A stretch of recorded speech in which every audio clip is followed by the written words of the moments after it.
Olha que eu acho que esse é o nosso penúltima segunda-feira juntos, hein? Hoje nós finalizamos a nossa aula de português e o resto dessa semana nós vamos finalizar o último capítulo de matemática. Será que a gente chega a tão sonhadas férias? Ou será que eu vou ter que dar recuperação aí para algumas atividades? Vamos descobrir isso junto. Então, olha só, para terminar o módulo, nós vamos começar lá na página 97. Lá na página 97, ele vai falar um pouquinho das pelejas e desafios. A gente estudou lá, falando um pouquinho do cordel, que as pelejas e os desafios são os diálogos, né? As conversas que existem entre os cordelistas, que eles faziam nos poemas escritos. Só que eles tornaram também isso em um desafio, que são os repentistas. Vocês são bem novinhos, mas eu acredito que os pais de vocês, em algum dado momento da vida, já devem ter ouvido falar do Caju e Castanha. Eles são dois repentistas bem famosos. E aí, o repente são cordéis, só que eles são escritos em formatos de musicalizar, desafiando, né? Assim como a gente vê desafio de rapper, assim como nós vemos que os cordéis eles eram declamados, né? Agora eles passam a ser um desafio. Então eu estou lá falando rapidamente, sem esquecer que tem que ter a rima, tem que ter sentido, né? Versos de 7, que são as septilhas, ou versos de 6, que são as sextilhas. E o raciocínio do cordelista ele tem que ser ágil. Então, é muito o que fala aqui, ó. Diálogos nos quais os poetas disputam em torno de um tema. Então, eles decidem o tema que vai ser tratado e começam as pelejas e desafios. Pelejar é guerrear sem arma. Então, eu estou guerreando com outro dentro de um desafio para ver quem é que ganha. Então, os poetas cordelistas criam esses desafios e publicam nos folhetos, ou então eles divulgam que vai ter esse desafio cantado ao vivo na praça e reúne uma quantidade de pessoas para poder falar desse repente. Então, olha aqui, ó, tem lá os dois repentistas, o desenho da xilogravura, que nós falamos, né, sobre ela, que ela tem essas características aqui. E o tema do cordel deles dois será o desafio das palavras invertidas. Então, só com o título já dá para a gente saber que provavelmente eles inverterão palavras ao longo da leitura. Para você ter mais graça, essa leitura ela tem que ser rápida. Por quê? Para ter o som ritmado. Assim como eu fiz com o do cavalo defecado, eu vou deixar um link aqui desse cordel lido, né, por dois cordelistas com a musiquinha para ficar bem legal. Mas você faz a leitura dele aqui, ó. Então tem o poeta 1 e o poeta 2. Lembra que eles vão estar sempre se desafiando no cordel. E aí ele fala assim, ó. Poeta 1. Para pegar este poeta, sigo neste itinerário, quero ver se seu repente, como o meu já foi páreo, das palavras lavo e lava, diga rápido ao contrário. Então, olha só, ele está desafiando a pessoa a inverter e dizer o que significa as palavras. E aí o cara tem que ser muito ágil, né?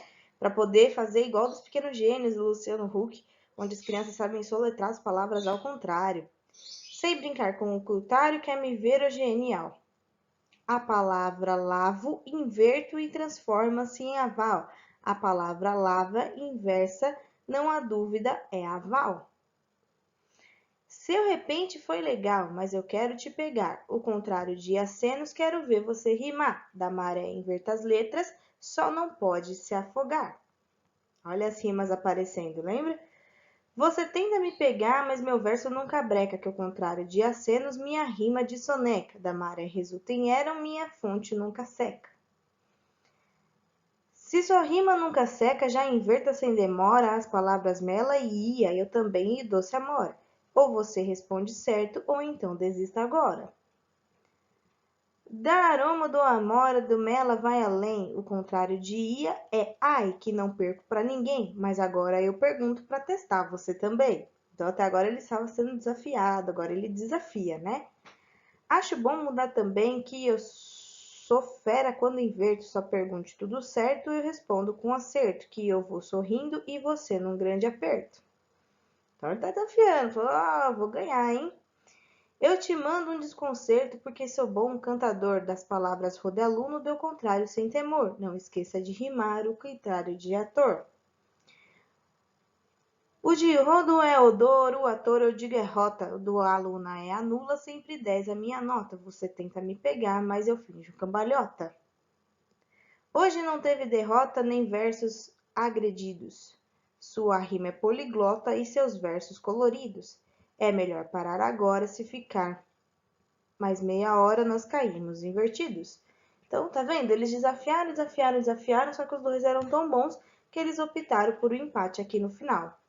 Aqui do perfil fala um pouquinho do César Obaid, que é um dos criadores desse tipo de cordel ritmado. Então, esse cordel aqui é mais para a gente conhecer como é que funciona esse ritmo, esse desafio, ok? Nós não vamos fazer nada com ele, a não ser agregar esse conhecimento, e aí a gente vai para os desafios finais, tá ok? Tem umas páginas de produção de texto ali de cordel, mas nós não faremos. A gente pula aqui direto para as atividades finais. Então, fala assim, ó, leia mais um trecho do Cordel Proezas de João Grilo e responda as questões de 1 a 4. Então, para responder as questões 1, 2, 3 e 4, você precisa ter lido o texto. Aí, o primeiro exercício, ele quer grife as rimas do texto. A gente lembra que as rimas são sempre no finalzinho, né? Então, você precisa ler em voz alta, porque quando a gente lê em voz alta, fica bem mais fácil identificar quais são as rimas. Então, por exemplo, me responda, professor, entre grandes e pequenos, quero ver que fique notável por todos esses terrenos. Então, a gente já sabe, ó, pequenos e enos rima. Então, você circula o enos de pequenos e o enos de terrenos. E vai fazer isso para cada um. Além do que, a gente lembra que aqui ele está perguntando qual é o tipo de estrofe usada, o número 2. E aqui é sextilha ou septilha. Então, primeiro você conta quanto todos têm junto, afinal de contas não tem espaço entre as estrofes, e você vai descobrir. Se tiver 12, vai dividir em duas estrofes, vai ser sextilha. Se tiver 14, dividir em duas estrofes e vai ser septilha, ok? Qual você acha que seria a resposta esperada de João Grilo? Então, ele faz uma pergunta aqui e ele está esperando uma resposta do professor dele, que certamente o professor não deu. Qual seria? E aí você responde aqui com base no que você leu no texto. Número 4. Ao usar adivinhas com o professor, que característica do personagem se destaca? Qual é o adjetivo que a gente usa para o João Grilo? Que ele é muito esperto, então quando ele faz as adivinhas para o professor, ele está usando a esperteza. Então, aqui, ó, na próxima página. Assim como o personagem João Grilo, o poeta César Obeide, do qual lemos o desafio em cordel, também transforma adivinhas em cordel. Leia duas delas para responder as questões 5 e 8. Então, o mesmo autor daquela peleja de desafios criou duas adivinhas, adivinha 1 e adivinha 2. Aqui não tem a resposta ainda. Aí ele quer saber aqui o que significa responder sem embaraço. Embaraçada é quando a pessoa está meio tímida, né? Ela está com meio dificuldade. Então, sem embaraço seria sem, né? E aqui, por fim, número 6, é a resposta. Tem duas respostas. E o que eu quero que você adivinhe? Qual é a resposta da 1? Qual é a resposta da 2? Adivinhou? Só pôr o número 1 aqui, se for essa da 1, e a 2 aqui, mas precisa ler, tá bom? Só preencher o número de qual que responde melhor as adivinhas do autor. E aqui quer saber que tipo de estrofe é utilizada. De novo, você vai ter que contar lá, tem 6 ou tem 7, e classificar. E por fim, destacar as rimas empregadas. Então, você tem que ler aqui a primeira, achar as rimas e destacar. Depois vai fazer isso com a segunda, depois vai fazer isso com a resposta e com a outra resposta. Então, nesses 4 versinhos aqui, você vai destacar as palavras que rimam para mim. Aqui, para responder as questões de 9 a 11, leia mais um trecho do cordel. Então, à medida que você vai lendo o cordel aqui do cavalo que defecava dinheiro, você vai notar que tem alguns espaços que estão faltando letras. Então, é isso mesmo, você vai preencher para mim, para poder fazer a leitura correta depois. E aí vem aqui, ó, o número 9. Para compreender o texto, primeiro você terá que completar as palavras. Dicas: todas as palavras têm H. Então, todas as palavrinhas que serão preenchidas aqui têm H, mas não é só H. Ou são palavrinhas com LH, ou com CH, ou com NH. Então, você precisa ler a palavra e aí, então, conseguir encaixar qual é que vai corretamente. Terminou de fazer isso? Leia o texto novamente para entender melhor o sentido dele, para você responder aqui a pergunta número 10, ó. Qual é o truque planejado pelo compadre? Ele conta algum truque aqui do que ele vai fazer nesse texto. Ah, eu já sei, eu li lá na outra página com você, professora. Não, aqui é uma outra versão, então você precisa ler ela para poder responder aqui do que é que ele vai fazer. E aqui, número 11, ele quer que você explique o sentido da expressão bicho do Kengo lixado, né? Então, a gente já sabe que o Kengo quer dizer a esperteza. Então, você precisa achar onde está essa expressão aqui, quem está falando ela, para dali, então, responder, ok? Na número 12, é só ler as palavrinhas e completar com G ou com GU, né? Então, por exemplo, caranguejo. Se for com gu, fica o guejo. Se for com G, vai ficar caranguejego. Então, é com gu, né? Presta atenção na escrita, no som e completa aqui para mim. Vamos ao relembrando. E o relembrando, ele vai falar de temas que a gente estudou ao longo desse capítulo número 6. Então, a gente trabalhou só cordel. Aqui embaixo estão as palavrinhas que nós vamos utilizar para completar ali o que está faltando no relembrando.